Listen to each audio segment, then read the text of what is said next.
If you're watching this video, chances are high that you either are trying to break into the high-ticket sales industry, or you're already in some sort of role, maybe a setter, maybe it's a closer, but you're just not happy with the offer and you're trying to land something better, something more lucrative. And if you're like anyone else I see out there, you're probably having a very hard time doing that.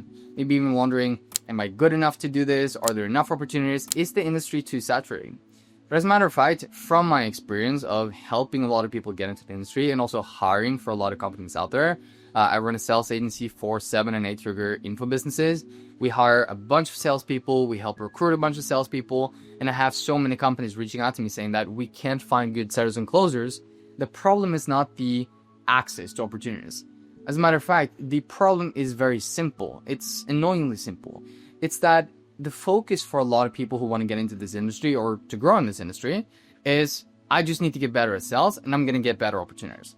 To a certain extent, that's true, right? Because if you're Ronaldo and you're insanely good at sales, then sure, opportunities are going to chase you.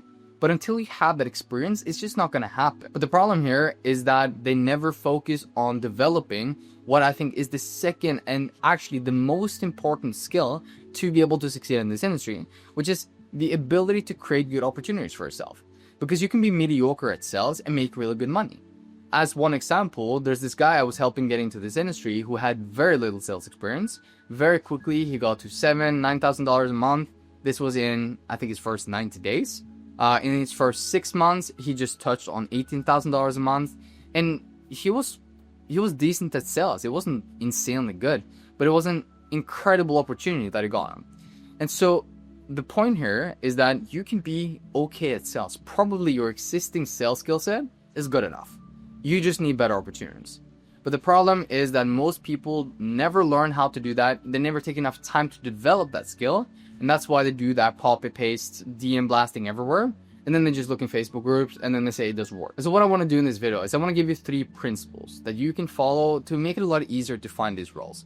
And again, this is what I've used myself to build up a portfolio of companies that we work with in my sales agency.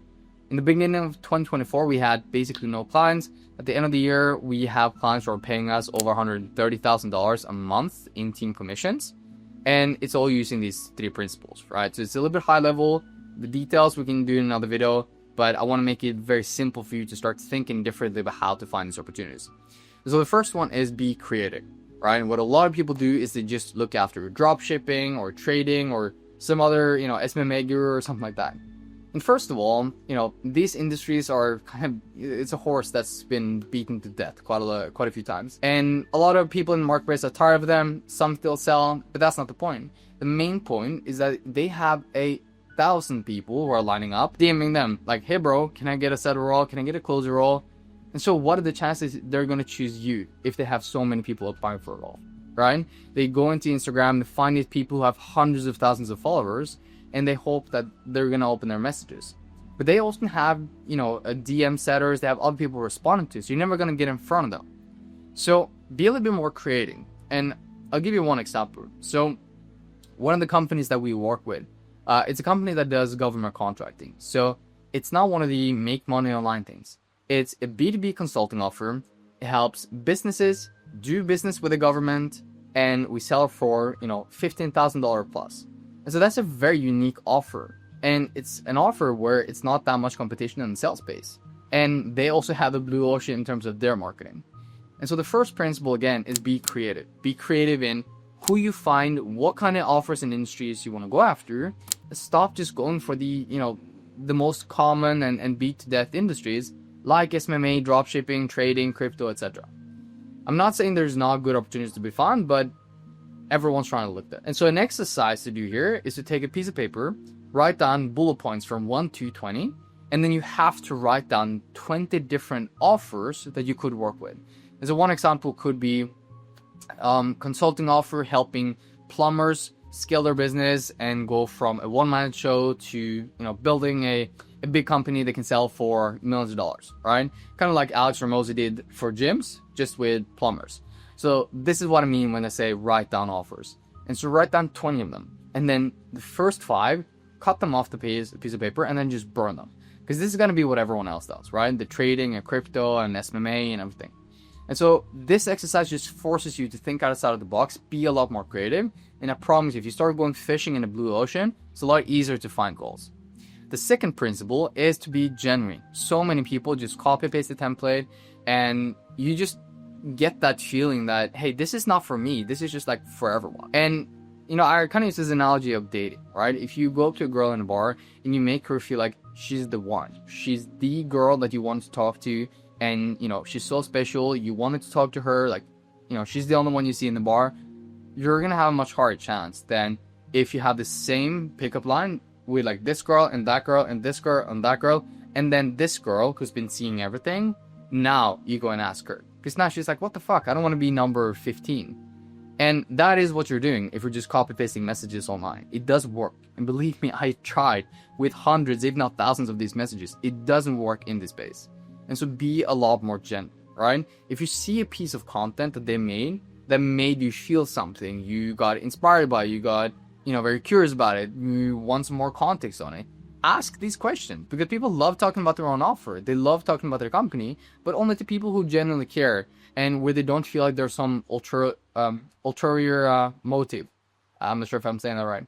But you get my point, right? Make them feel that you are genuinely wanting to talk to them and work with them. And so again, number one, be more creative. Number two, be genuine. And I would say the third principle, which is helping a lot, is date to marry.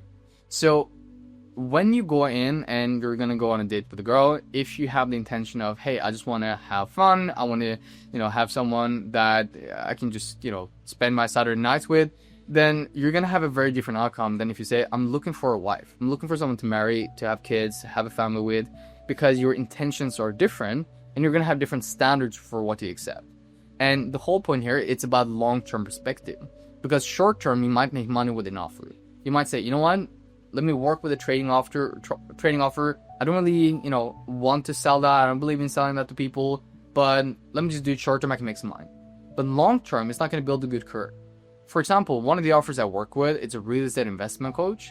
And I just fully feel like that is the offer I want to, like, quote unquote marry and work with for years and years and years.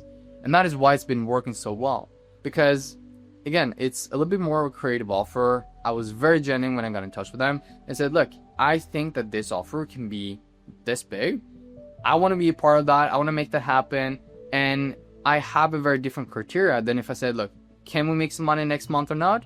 Because then it will be a lot easier to do that with something that's more, you know, easy money as a promise. And so when you're looking for offers, when you're talking to companies, don't just jump on the first offer you find. Because also a thing that can backlash here is that if you go down a blind road and you start spending so much time and energy on an offer, onboarding, taking sales calls, trying to learn, and then like 4 months down the line, you're like, hey, I'm not making that much money here. This is not working out.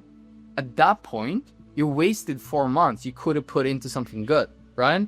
It's like if you have a relationship for a year and a half and then you end that and then you're going to try and find something else, like you could have spent that year and a half building a more long-term relationship. And it's the same thing here. And I'm saying all this knowing that in this industry, it's, you know, it's very common to kind of jump from one opportunity to another, but going into it, you need to have the right intentions. And so I'm not saying that any of these principles is going to like overnight just fix the problem, but wanting that, I think, is part of the problem, right? Because this is not a short-term thing. You're not just looking for money to pay rent next month.